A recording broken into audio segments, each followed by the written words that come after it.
चलो, तो wild life protection act हमने देख लिया। आज हम देख लेंगे कि फॉरेस्ट एक्ट, ठीक है, वन को बचाने के लिए जो जो भी एक्ट हमारे यहाँ पे बने, पहले इंडिपेंडेंस से पहले, बाद में, और कैसे क्या। तो देखो यहाँ पे आपको थोड़ा सा एक सीक्वेंस ध्यान रखना है, क्योंकि अलग अलग टाइम पे अलग अलग एक्ट बना है। कब कौन सा एक्ट बना है उसके पीछे की वजह, वो वजह आपको मोटे मोटे तौर पे ध्यान रखनी है। तो देखो 1927 तक, ठीक है, यहाँ पे कौन था उस टाइम पे, आपके ब्रिटिशर्स मौजूद थे। तो इन्होंने कई सारे एक्ट बनाए फॉरेस्ट को लेकर, ठीक है। तो उसके पीछे का पर्पस क्या था, कमर्शियल, पैसा कमाना, ठीक है। ये मानते थे, इनके आने से पहले तक मेरी जमीन मेरा अधिकार, ये वाला कॉन्सेप्ट चलता था इंडिया में, ठीक है। कोई सरकार वरकार इनका कोई भी ज़्यादा रोल नहीं रहता था, मेरी ज़मीन है तो जिसकी ज़मीन है तो वो उसके पास जहान है, ऐसी वाली बात थी। ये लोग आए, इन्हें लगने लगा कि नहीं, यहाँ पे कल्टीवेशन होना चाहिए, चावल उगाना चाहिए, इंडिगो उगाना चाहिए, ठीक है। इनको फिर वो महंगे भाव में क्या है यूरोप वगैरह में बेचते थे। तो उसके लिए क्या चाहिए, इनको ज़मीन चाहिए। अब ज़मीन के लिए क्या होगा कि वहाँ के लोगों को हटाना पड़ेगा, या फिर वहीं के लोगों को क्या बोल देंगे कि आप यहाँ पर कल्टीवेशन करो, जैसा जैसा हम कहते हैं वैसा वैसा, ठीक है। तो इन्होंने मतलब इन्होंने जो एक्ट बनाया, ठीक है, 1927 में इन्होंने एक्ट बनाया, ठीक है, इंडियन फॉरेस्ट एक्ट हम पढ़ेंगे अभी। तो उस एक्ट के पीछे जो पर्पस दिखाया गया, वो एक तरह ऊपर ऊपर से तो ये दिखाया गया कि हम यहाँ के जो वन है, फॉरेस्ट है, उनको बचाना चाहते हैं। लेकिन अगर एक्चुअल उसके पीछे का रीज़न देखो तो वो क्या था कि उस फॉरेस्ट से होने वाले फायदे को यूज़ करना, कमर्शियल पर्पस के लिए यूटिलाइज करना, ठीक है। तो 27 तक जो भी एक्ट बने उनका नेचर मोर और लेस कमर्शियल था।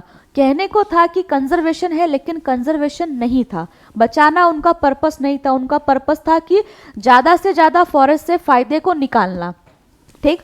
उसके बाद 27 से 2006 तक इस बीच में जितने भी एक्ट बने, पॉलिसीज बनी, उनका पर्पस क्या था कि फॉरेस्ट को बचाना। इसी टाइम पीरियड के बीच में 1972 में हमने पढ़ा एक्ट, जो भी डिस्कस किया हमने, ये एक्ट बना 72 में बना, इसी टाइम पीरियड के बीच में। तो इसके बीच जितने भी आपके एक्ट बने उनका पर्पस क्या था कि वाइल्ड लाइफ, फॉरेस्ट, इनको क्या करना है, बचाना। मतलब सिर्फ और सिर्फ बचाना पर्पस था। वहाँ आसपास जितने भी लोग रह रहे हैं उनसे हमें कोई लेना देना नहीं है, ठीक है। मैंने क्या बोला कि कोई फॉरेस्ट है तो उसके आसपास पेरीफेरी में अगर कुछ लोग रह रहे हैं तो हमें उनका भी बराबर रूप से ध्यान रखना होता है, क्योंकि वो लोग भी किसी न किसी रूप से फॉरेस्ट पर डिपेंड है, ठीक है। तो 2006 तक क्या पॉलिसी थी कि जितने भी एक्ट बनेंगे उसमें सिर्फ और सिर्फ हम क्या देखते थे, हमें फॉरेस्ट को बचाना है, वहाँ के लोगों से हमें कोई लेना देना नहीं है। अगर हम कोई नेशनल पार्क डिक्लेयर करते हैं तो वहाँ के लोगों को एविक्ट कर देंगे, हटा देंगे, वो कहाँ जाके रहते हैं, क्या करते हैं, हमें उससे कोई लेना देना नहीं है। यानी कि हम पूरे तरह से क्या है, एक बायस्ड अप्रोच थी, ठीक।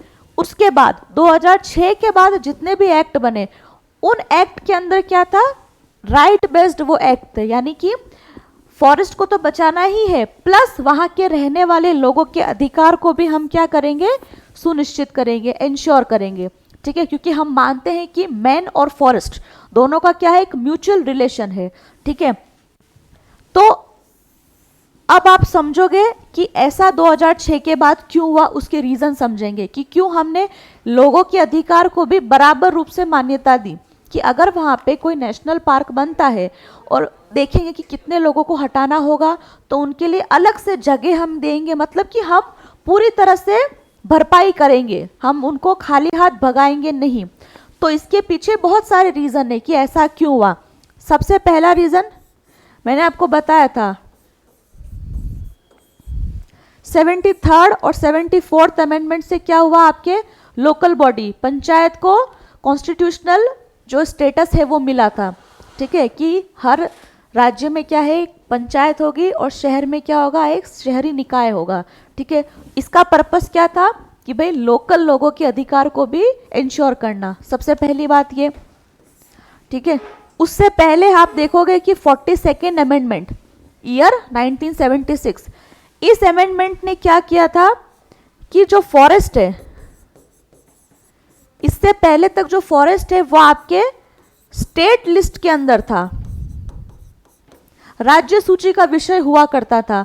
लेकिन 42nd अमेंडमेंट से हमने क्या किया, फॉरेस्ट को समवर्ती सूची में रख दिया, कंकरेंट लिस्ट में हमने फॉरेस्ट को रख दिया।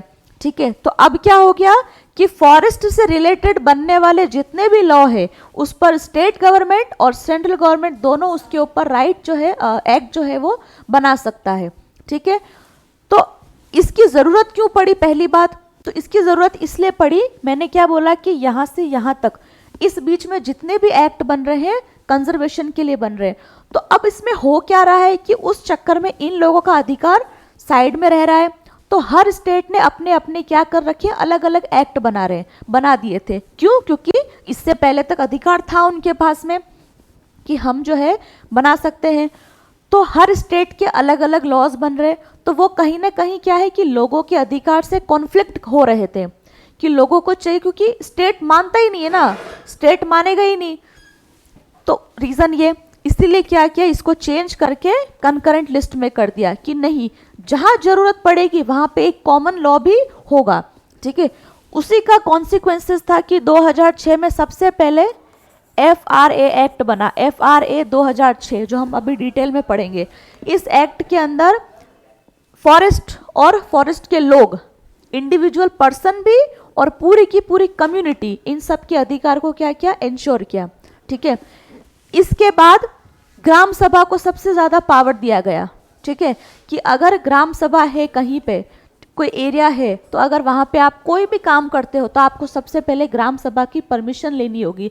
अगर किसी भी एरिया को आप डिक्लेयर करते हो तो आपको वहां के रहने वाले लोगों की अनुमति, ग्राम सभा की अनुमति लेनी होगी। ग्राम सभा उससे पहले वहां से हटने वाले जो लोग हैं उनके अधिकारों को पहले से वो सुनिश्चित करेगा। ठीक, तो ये पूरा एक मोटा मोटा बताया कि 1927 तक क्या था पर्पस फॉरेस्ट एक्ट बनाने का, पर्पस कि कमर्शियल, कि फॉरेस्ट से ज़्यादा हमको क्या है, पैसा वसूलना है। ये जो ब्रिटिशर्स थे उनका माइंडसेट था। उसके बाद जितने भी एक्ट बने उनका पर्पस क्या था, प्रोटेक्ट करना। किसको? फॉरेस्ट को, वाइल्ड लाइफ को प्रोटेक्ट करना। देखो, ये वही टाइम है जिस टाइम के बीच में सारे इंटरनेशनल ऑर्गेनाइजेशन बने, सारी ट्रीटीज हुई, हमने पढ़ा 1971, 1972, 1992 रियो कॉन्फ्रेंस वगैरह सब क्या हुआ। तो इन सब ग्रुप ने सबसे ज्यादा जोर किस पे दिया, इन्वायरमेंट को बचाने पे। मैंने आपको उस दिन में बताया था, ये लोग क्या थे, अच्छे खा पी के बैठे हुए लोग थे। ठीक है, अच्छा खासा अपना डेवलपमेंट करके बैठे हुए थे। तो अब इनको क्या होता है कि भाई हमने तो अपना डेवलपमेंट पूरा कर लिया, अब किसको बचाओ, चलो नेचर को बचाओ। ठीक है, लेकिन तब तक हम क्या है, इतने संपन्न नहीं थे। मैंने बताया कि आज भी हमारे यहाँ पे अगर फॉरेस्ट और रोटी के बीच में सिलेक्शन की बात होगी तो यहाँ की जनता आज भी जो बेसिक नीड है उसका चुनाव करेगी। ठीक है, तो ये वही टाइम पीरियड है जहाँ पे सारे इंटरनेशनल ग्रुप बने, ऑर्गेनाइजेशन बने, सारे क्योटो प्रोटोकॉल, मॉन्ट्रियल प्रोटोकॉल, है ना, ये सब कुछ बने। ठीक है, तो उन सब से इंस्पायर हो के हमने भी क्या है, हमारे यहाँ के जितने भी एक्ट बने उनका पर्पस हमने क्या रखा कि इन्वायरमेंट और फॉरेस्ट वाइल्ड लाइफ को बचाना है, लोगों के अधिकार को हमने सेकेंड प्रायोरिटी दी। लेकिन धीरे धीरे बाद में हमें समझ में आया कि नहीं, जो पब्लिक होती है आसपास की, ठीक है, अब जैसे आदिवासी है ना, जो मूल रूप से जो आपके फॉरेस्ट के अंदर रह रहे हैं, ठीक है, तो उनके लिए तो फॉरेस्ट ही उनका घर है। जो अवतार मूवी आई थी उसके अंदर तो बताया था कि हमारा जंगल ही हमारे लिए सब कुछ है। आज भी है, ऐसे ऐसे बड़े बड़े ट्राइब्स हैं, ठीक है, जो आज भी पहाड़ों के ऊपर रहते हैं, वो पहाड़ों को पूजते हैं, है ना, पहाड़ों की पूजा करते हैं, सब कुछ करते हैं, बिल्कुल। वो हाँ, वो कोई बात सिर्फ आदिवासी की नहीं है, आदिवासी के अलावा भी ऐसे बहुत सारे ट्राइब्स वगैरह हैं जो फॉरेस्ट में ही रहना पसंद करते हैं, उनके लिए जंगल ही सब कुछ है ना, घर भी वहीं बनाएंगे, रहेंगे भी वहीं, उनका खाना पीना भी वहीं से आएगा, सब कुछ, और खुश भी है, वो लोग खुश भी हैं। ठीक है, तो हम उनसे उनका घर कैसे छीन लें, तो ये सबसे बड़ी प्रायोरिटी, ये मुद्दा उठा। तो उसके बाद जितने भी आपके एक्ट बने, ठीक है, तो सबसे पहला ही एक्ट बना था आपके 2006 में ही बना था। ठीक है, तो उसमें हमने राइट बेस्ड अप्रोच रखी कि अधिकार लोगों का है, उसको इंश्योर करने की बात जो है वो हमने कही। उसके बहुत सारे रीज़न थे। पैसा एक्ट, पंचायत एक्ट हमने पढ़ा था, पंचायत एक्ट पढ़ा था, और हमने पढ़ा पैसा एक्ट क्या हुआ बताना, पैसा एक्ट क्या है बताना। जब हमने पंचायत वाला चैप्टर पढ़ा था उसमें डिटेल में डिस्कस किया था, मैंने बताया था कि शेड्यूल 5 और शेड्यूल 6 संविधान की अनुसूची 5 और अनुसूची 6 उसके अंदर क्या है, शेड्यूल एरिया और शेड्यूल ट्राइब्स के कंजर्वेशन की बात कही गई है। तो हमारे देश में जो पंचायत एक्ट बना आपके 73rd और 74th अमेंडमेंट से, ठीक है, उसमें जो पूरा एक्ट था वो मैंने बताया था कि जो शेड्यूल 5 और शेड्यूल 6 के जो एरिया है वहाँ पे वो कानून एज इट इज़ लागू नहीं होता है। उस कानून को अप्लाई करने के लिए उसको थोड़ा सा मॉडिफाई करके हमने वहाँ पे लागू किया, तो उसको नाम दिया पैसा act, panchayat extension in a schedule area. ठीक है, तो इसका मतलब क्या हुआ कि इसके अंदर हमने ग्राम सभा को बहुत ज़्यादा वेटेज दिया था।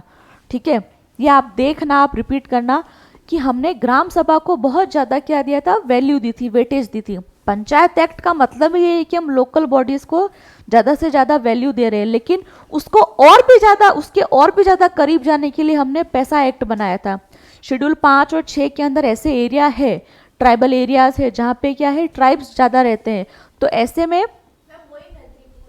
हाँ, जो मैंने एरिया आपको 9-10 एरिया आपको लिखवाए थे, तो उनके अंदर उसको जो पंचायत एक्ट आपका था उसको क्या किया, थोड़ा सा और पॉलिश्ड वे में अब लागू किया था। उसका रीज़न क्या था कि वहाँ के लोगों, और भी ज़्यादा वहाँ के लोगों को ये गारंटी देना कि भाई आपकी ज़मीन आप ही की है, आपको आपके करीब लाने की कोशिश की थी इस एक्ट के ज़रिए। तो राजस्थान वगैरह में है पैसा एक्ट के ज़रिए जो भी पंचायत वगैरह का होता है काम ऐसे ही होगा। ठीक है, इसीलिए जो पंचायत वाला एरिया होता है, अगर वहाँ पे आप कोई माइंस वगैरह खोलते हो, ठीक है, कोई फैक्ट्री वगैरह खोलते हो उस ज़मीन पे, तो आपको सबसे पहले पंचायत से एनओसी लेना पड़ता है, नो ऑब्जेक्शन सर्टिफिकेट। ठीक है, अगर ये पैसा एक्ट नहीं हो तो आपको परमिशन नहीं लेनी पड़ती है, या फिर ऊपर ऊपर से फॉर्मेलिटी करनी होती है। पैसा एक्ट जहाँ जहाँ पर भी है वहाँ वहाँ पे ग्राम सभा, ग्राम पंचायत सबसे ज़्यादा क्या है, पावरफुल है। ठीक है, तो पहला रीजन। दूसरा रीजन कि भाई 73rd और 74th अमेंडमेंट तब तक आ चुके थे, तो यानी कि इन सब के आने के बाद में क्या हुआ कि अब लोकल बॉडीज़ में पंचायत, ग्राम सभा सबसे ज़्यादा क्या हो गई, पावरफुल हो गई। तो अब इन सब एक्ट के ज़रिए ये काम हो ही चुका है, तो अब क्यों नहीं हम जो फॉरेस्ट के लिए एक्ट बनाएंगे उसके अंदर लोगों के राइट को भी शामिल करें, है ना। तो यही रीज़न था कि 2006 के बाद जितने भी एक्ट बने उसकी जो अप्रोच थी वो क्या थी, राइट बेस्ड अप्रोच थी। ठीक है, ये तीनों आप लिख लो। इसके अंदर हम 1 बाय 1 एक्ट पढ़ेंगे कि 27 वाले एक्ट में क्या था, ठीक है, 1980 वाले एक्ट में क्या था, उसके अंदर आपको दिख जाएगा। मैंने आपको पहले सार बता दिया, अब जब पढ़ोगे तो उसको, उसके फैक्ट को देख के आपको रियलाइज हो जाएगा कि अच्छा इसका मकसद ये था, इसका मकसद ये था।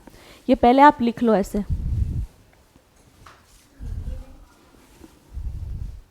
इसमें क्या लिखना है, लिखो ना, संरक्षण हिंदी लिख तो रखा है। अब 1927 तक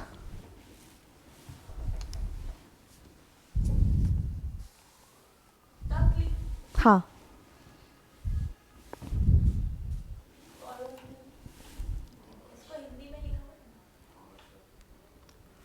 कॉलोनियल, हाँ, ब्रिटिश काल,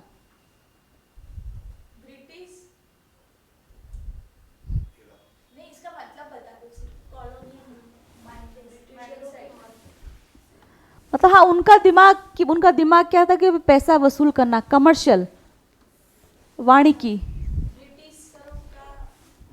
आप सिर्फ लिख दो ब्रिटिश काल, ब्रिटिश काल के बाद लिख दो उनका पर्पस क्या, कमर्शियल पर्पस। मतलब उन्होंने जो भी एक्ट बनाए, बोला तो था कि हम कंजर्वेशन करेंगे, लेकिन होता क्या था, पैसा वसूलते थे वो लोग।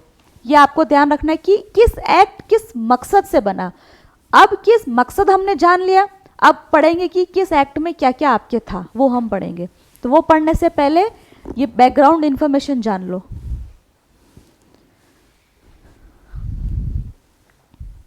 ये अधिकार बेस्ड अप्रोच, हाँ, संरक्षण उद्देश्य में सिर्फ और सिर्फ किसका संरक्षण, पेड़ पौधों का, वाइल्ड लाइफ का, लोगों के अधिकार को साइड में रखा।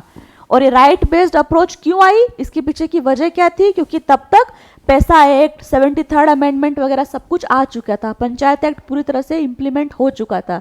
तो इसलिए अब हम लोकल लोगों के राइट को चाह कर भी अवॉइड नहीं कर सकते थे।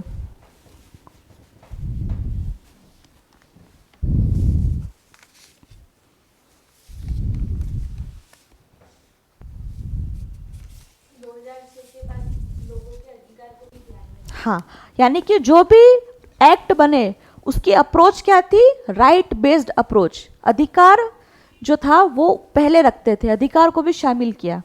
एक होता ना किसी भी एक्ट की अप्रोच कि भाई मेरी अप्रोच ये है, मेरी अप्रोच है पैसा कमाना। एक हो गया कि मेरी अप्रोच है कि ऐसे करके पैसा कमाना। तो ये कि किस एक्ट को बनाने के पीछे मकसद क्या था। अब पढ़ेंगे कि किस एक्ट में क्या क्या बातें बोली गई।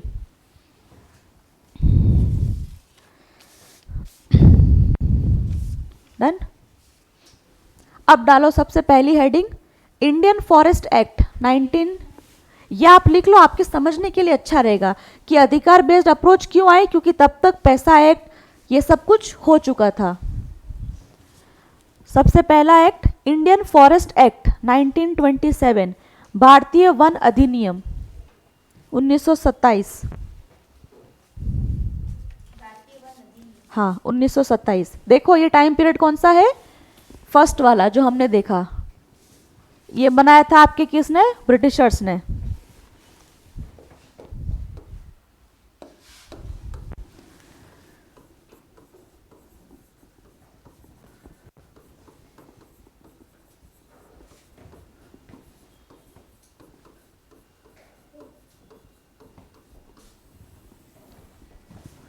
ठीक है, इस एक्ट का पर्पस क्या है, मकसद क्या था कि फॉरेस्ट, ठीक है, वन से मिलने वाले जितने भी फायदे हैं उन पर क्या है, कमर्शियल ड्यूटी अप्लाई करना, टैक्स वसूलना उसके ऊपर। ठीक है, जो भी आप फॉरेस्ट से सामग्री लेकर जा रहे हो उसके ऊपर ट्रांजिट ड्यूटी लगाना। ठीक है, जो भी वहाँ से प्रोडक्शन हो रहा है अगर आप कर रहे हो तो उसके ऊपर से क्या है, मनी, पैसा वसूल करना। ठीक है,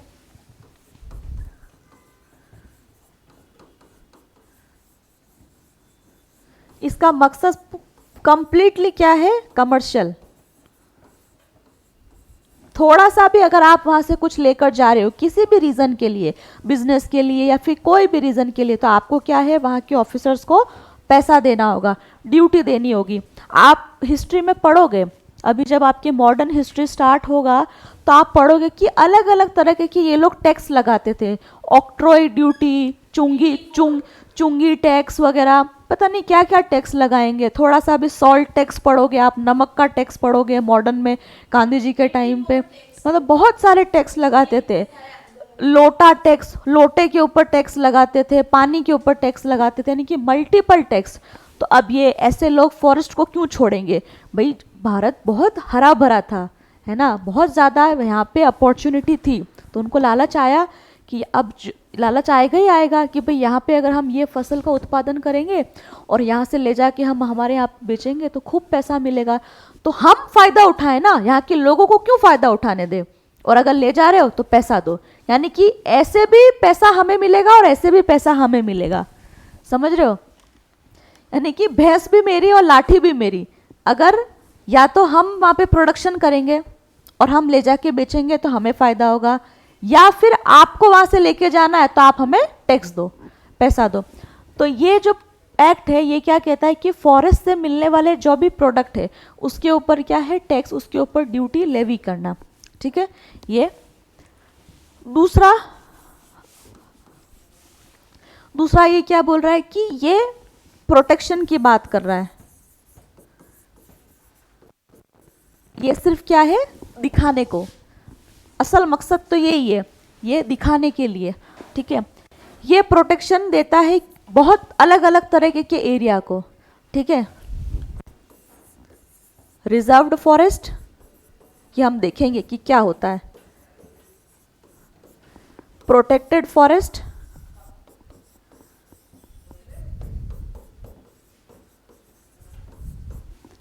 विलेज फॉरेस्ट, मैं बता रही हूँ। और लास्ट है आपका प्राइवेट फॉरेस्ट।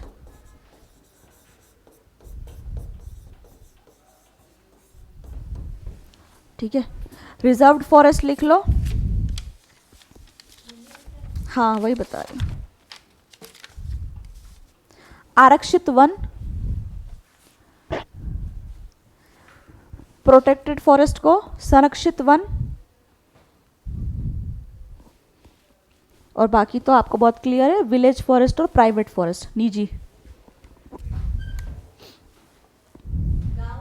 हाँ मैं बताऊंगी कि किसमें क्या क्या है, किसका कॉन्सेप्ट क्या है।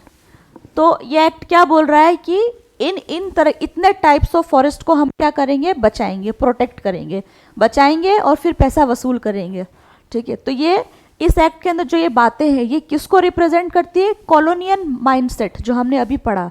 ठीक है, कि यानी कि कमर्शियल कंप्लीटली पर्पस क्या था, पैसा वसूल करना। हालांकि ये बोल रहा है प्रोटेक्शन करेंगे, तो हमें वो नहीं देखना है कि क्या था, हमें एक्ट में क्या क्या है वो ध्यान रखना है। पर्पस क्या था वो मैंने आपको समझाया, ताकि बैकग्राउंड इसलिए बताया कि आपको एक्ट समझने में आसानी हो, क्योंकि इसके बाद वाला एक्ट है उसमें भी आप उलझो नहीं कि वो उस एक्ट में तो सेम ही बात बोली गई। अब देख लो रिजर्व फॉरेस्ट और प्रोटेक्टेड फॉरेस्ट क्या होते हैं। दोनों में एक बात कॉमन है क्या, कि ये दोनों ही जमीन ऐसी होगी, वो क्या होगी, सरकारी होगी, सरकारी लैंड।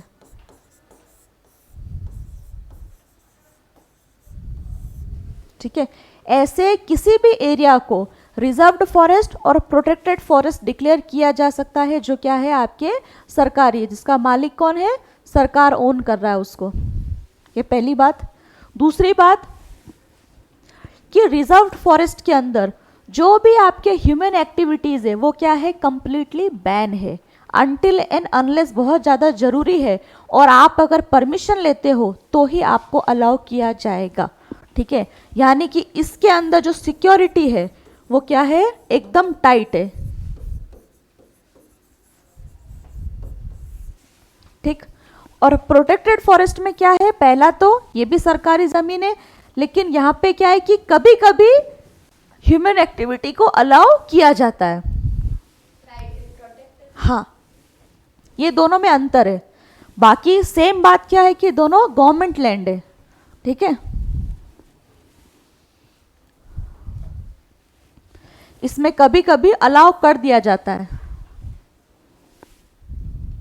तीसरा विलेज फॉरेस्ट, नाम से पता चल रहा है कि विलेज फॉरेस्ट का मतलब क्या है, कि ऐसी जमीन जो है तो सरकार की, लेकिन सरकार को लगता है कि हम इस जमीन को क्या कर दे, गांव को सौंप दे। ठीक है, इसका रख रखाव वगैरह जो है वो ग्राम पंचायत, ग्राम सभा है, ये लोग मिलके करते रहेंगे।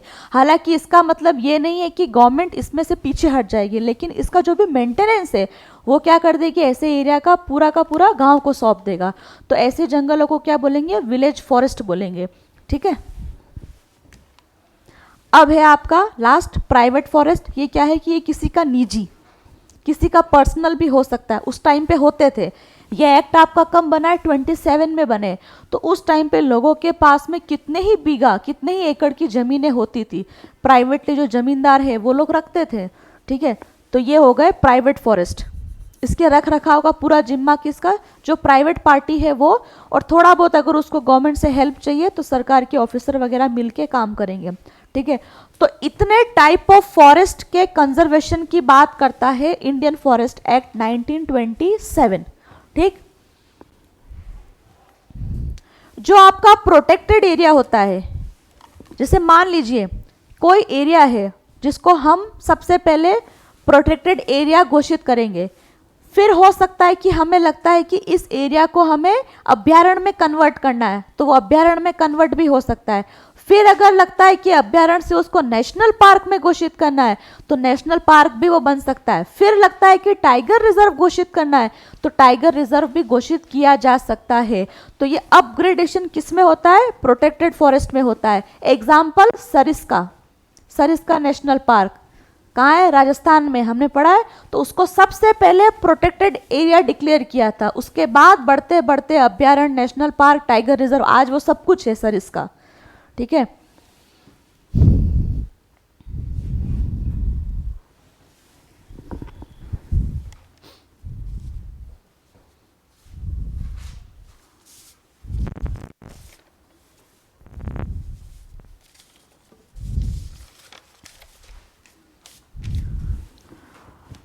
तो ये हो गया इसका, ये छोटा सा एक्ट है, इसमें ज़्यादा कुछ नहीं है। पहला कि फॉरेस्ट जो प्रोड्यूस है उसके ऊपर क्या है कि आपको टैक्स जो है, ड्यूटी है, वो आपको देना होगा। जैसे टिम्बर आप लेके जा रहे हो, टिम्बर लकड़ी, ठीक है, आप अगर लकड़ी लेके जा रहे हो कमर्शियल पर्पस के लिए, तो आपके वहाँ के जो ऑफिसर्स हैं उनको टैक्स देना होगा।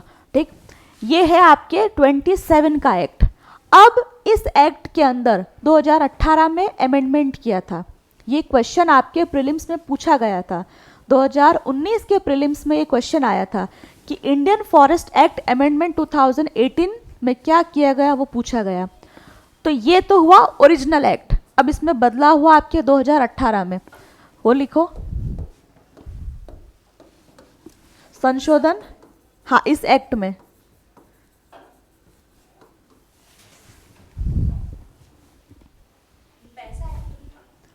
नहीं, पैसा एक्ट कैसे हुआ?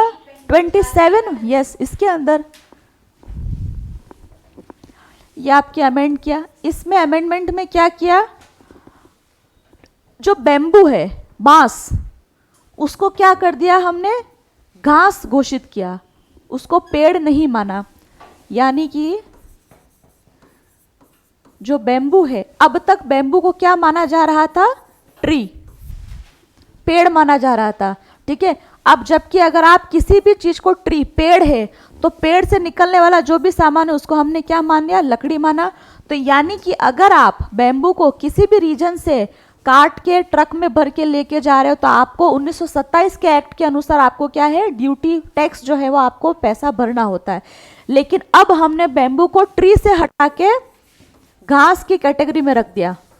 तो अब क्या हो गया कि बेम्बू को ले जाने के लिए, काटने के लिए आपको पैसा नहीं देना पड़ेगा। बेम्बू जो है अब क्या है, आपके नॉन ट्री की कैटेगरी में आ गया। ये आपके बांस है ना, बांस, उसके बहुत सारे यूजेस है ना। जो जो छोटे लोग हैं, ठीक है, बेम्बू का तो बहुत सारे यूज है। उससे आप चटाई बना सकते हो, जो जो हैंडीक्राफ्ट है जो बनाते हैं, उसका मतलब जो जो बेचारे जो गरीब लोग हैं, ठीक है, मध्यम वर्ग के हैं, वो तो पूरा का पूरा उससे अपना एक बिजनेस सेटअप कर सकते हैं। लघु उद्योग, आप इसको एक तरह से लघु उद्योग के तौर पे भी आप ले सकते हो। हाँ, यानी कि इसका पर्पस ये हुआ कि इससे मिलने वाला जो फायदा है, वो जो छोट सब जने को मिले, उसको हम पैसे के तौर पे बांध के नहीं रखे। ठीक है, कोई छोटा कारीगर है, उसको लगता है कि मैं बेम्बू की चटाई बना बना के बेचूं, तो उसके लिए सबसे पहले उसको बेम्बू चाहिए। बेम्बू के लिए अगर वो काट के लाएगा तब तक उसको पैसा देना पड़ता था। क्यों? क्योंकि उसको हमने पेड़ की कैटेगरी में रख रखा था। अभी जैसे क्या होता है, साल, टीक, जो आपके घरों में जो लकड़ियां, दरवाजे बनते हैं, वो साल के हैं, अलग अलग पेड़ों के बनते हैं। तो वो जब आते ना पूरे के पूरे लट्ठे के लट्ठे बंडल, तो जो लाने वाले होते हैं उनको बाकायदा वहाँ पे रॉयल्टी पे करनी पड़ती है। ठीक है, तो इसका पर्पस क्या है कि जो छोटे लोग हैं, लघु उद्योग को प्रमोट करने के लिए, कि इसका फायदा जो है, इसको हम कमर्शियली रूप से नहीं रखेंगे बेम्बू को। ठीक है, इसलिए हमने इसको क्या कर दिया, ग्रास कैटेगरी में, कि भाई ये घास है, इसको आप काट भी सकते हो और यूज कर सकते हो। ठीक है, ये क्वेश्चन आपके 2019 में पूछा गया था। ठीक है, कि क्या इंडियन फॉरेस्ट एक्ट 1927 अमेंडमेंट के अकॉर्डिंग बैम्बू को जो है गिराया जा सकता है या नहीं गिराया जा सकता। गिराने से मतलब काटा जा सकता है, नहीं काटा जा सकता। ये स्टेटमेंट था कि ये करेक्ट है या फिर रॉन्ग है। ठीक।